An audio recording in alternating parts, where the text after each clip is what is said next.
Cambridge में मुरारी बापू की रामकथा में पहुंचे ब्रिटेन के पीएम ऋषि सुनक ने कहा, यहाँ हिंदू के रूप में शामिल हुआ हूँ। ब्रिटेन के प्रधानमंत्री ऋषि सुनक मंगलवार को आध्यात्मिक गुरु मुरारी बापू की रामकथा में शामिल हुए। मुरारी बापू की रामकथा कैम्ब्रिज यूनिवर्सिटी में हो रही है। ऋषि सुनक ने इस दौरान मुरारी बापू के व्यासपीठ पर जय सिया राम का नारा लगाते हुए पुष्पांजलि भी अर्पित की।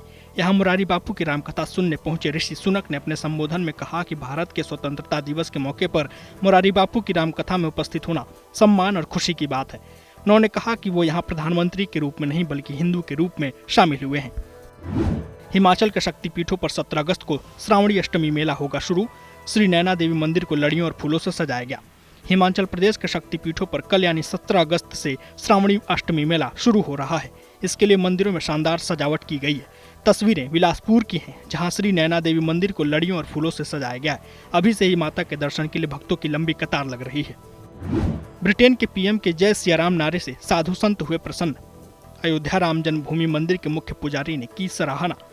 श्री राम जन्मभूमि मंदिर के मुख्य पुजारी आचार्य सत्येंद्र दास ने कहा कि बहुत ही प्रसन्नता होती है कि हमारे देश के जो भी महान व्यक्ति हैं किसी भी महान पद पर पहुंच गए, लेकिन अपने देश और भारत भूमि को नहीं भूलते। जैसे ब्रिटेन के प्रधानमंत्री जी स्वयं कहते हैं कि मैं हिंदू हूं और मुरारी बापू की कथा में आए। उन्होंने उनको नमन किया, साथ ही साथ जय सिया राम के नारे भी लगाए, जो अपने आप में अद्वितीय क्षण है। धीरेन्द्र कृष्ण शास्त्री पहुंचे वृंदावन। 1.25 करोड़ पार्थिव शिवलिंग पूजन में हुए शामिल। मथुरा वृंदावन में देवकीनंदन महाराज के यहाँ चल रहे 1.25 करोड़ पार्थिव शिवलिंग पूजा अर्चना में बागेश्वर धाम के धीरेन्द्र कृष्ण शास्त्री पहुंचे।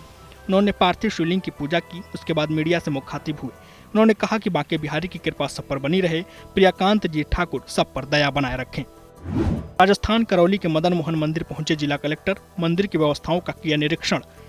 राजस्थान के करौली में मदन मोहन जी मंदिर में मिल रही विभिन्न व्यवस्थाओं की शिकायतों को लेकर जिला कलेक्टर और एसपी मंदिर पहुंचे। कलेक्टर ने बीते दिनों व्यवस्थाओं को लेकर दिए दिशा निर्देश को पालन नहीं किए जाने पर भी नाराजगी जताई। साथ ही साथ आगामी दिनों में हरियाली तीज, रक्षाबंधन, जन्माष्टमी पर जुटने वाली भीड़ को लेकर व्यवस्था को बेहतर बनाने के भी दिशा निर्देश दिए।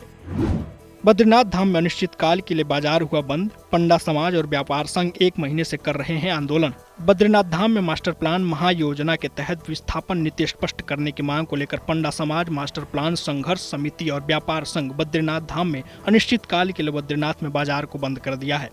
ऐसे में तीर्थयात्रियों के साथ ही स्थानीय लोगों को भी भारी दिक्कतों का सामना करना पड़ रहा है। बीते 1 माह से तीर्थ पुरोहित, पंडा समाज और व्यापार संघ बद्रीनाथ धाम में रोजाना आंदोलन कर रहा है, लेकिन अभी तक प्रशासन की तरफ से कोई भी उनकी मांग नहीं मानी गई है। वहीं अब मास्टर प्लान से प्रभावित पंडा समाज के लोगों ने बद्रीनाथ धाम में आमरण अनशन भी शुरू कर दिया है। केदारनाथ पैदल यात्रा मार्ग में बारिश ने मचाई तबाही। कई दुकानें और टेंट हुए ध्वस्त। केदारनाथ पैदल यात्रा मार्ग बंद। केदारनाथ पैदल यात्रा मार्ग के छानी कैंप और बड़ी लिनोचेली में बहने वाले नाले उफान पर हो गए हैं। नालों में मलबे के साथ साथ बड़े बोल्डर भी बहने लगे हैं।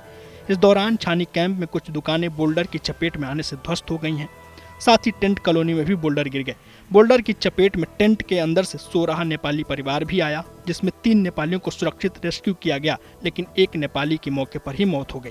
फिलहाल केदारनाथ पैदल यात्रा मार्ग जगह जगह बंद है और फिलहाल यात्रा को रोकी गई है। माता चिंतपूर्णी मंदिर के भक्तों के लिए अच्छी खबर। श्रद्धालु कर सकेंगे वीआईपी दर्शन। उत्तर भारत के प्रसिद्ध शक्तिपीठ में से एक माता चिंतपूर्णी मंदिर में श्रद्धालुओं के लिए एक अच्छी खबर आई है। अब भक्त माता चिंतपूर्णी के दर्शन के लिए लाइन में नहीं लगेंगे। 5 लोगों का एक समूह 1100 रुपए देकर माता चिंतपूर्णी के वीआईपी दर्शन कर सकेंगे। चिंतपूर्णी मंदिर राज्य का पहला ऐसा मंदिर होगा जहां वीआईपी दर्शनों की सुविधा शुरू हो रही है। 17 अगस्त को स्वराशि सिंह में होगा सूर्य का गोचर। सूर्यदेव सिंह राशि में 1 महीने तक रहेंगे विराजमान। ग्रहों के राजा सूर्य का राशि परिवर्तन 17 अगस्त को होने वाला है। सूर्य का गोचर सिंह राशि में 17 अगस्त गुरुवार को दोपहर 1:44 पर होगा। सूर्यदेव 17 सितंबर तक सिंह राशि में विराजमान रहेंगे और वे उस दिन दोपहर 1:42 पर कन्या राशि में गोचर करेंगे। सिंह राशि में सूर्य का ये गोचर बेहद शुभ फलदायी हो सकता है। जगन्नाथ मंदिर के पुजारी राखी लेकर पहुंचे अयोध्या। ये राखी अयोध्या में रामलला की कलाई पर बंधेगी। उड़ीसा के जगन्नाथ मंदिर के प्रमुख पुजारी जनार्दन पट्टा जोशी महापात्र अयोध्या पहुंचे। उन्होंने रामलला का दर्शन कर जगन्नाथ मंदिर से लाई गई राखी और ध्वजा को रामलला के मुख्य पुजारी आचार्य सत्येंद्र दास को भेंट किया। इस अवसर पर उन्होंने कहा कि कलयुग के भगवान श्री जगन्नाथ हैं और राम और जगन्नाथ जी में कोई अंतर नहीं है। दिल्ली के कालका जी मंदिर में ड्रेस कोड लागू। मंदिर में मर्यादित कपड़े पहनकर आए भक्त। दिल्ली के प्रसिद्ध कालका जी मंदिर में कालका माता के दर्शन के लिए ड्रेस कोड लागू किया जा रहा है। मंदिर समिति ने भक्तों से मंदिर आने के लिए मर्यादित वस्त्र पहनने का निवेदन किया है। वहीं अमर्यादित कपड़े पहनकर आने वाले भक्तों को गर्भगृह में दर्शन की अनुमति नहीं होगी। दिल्ली का कालका जी मंदिर काफी प्रसिद्ध मंदिर है, जहां प्रतिदिन बड़ी संख्या में भक्त दर्शन के लिए आते हैं। अब इस मंदिर में भक्तों से भारतीय परंपरा के अनुसार कपड़े पहनकर मंदिर आने की अपील की गई है।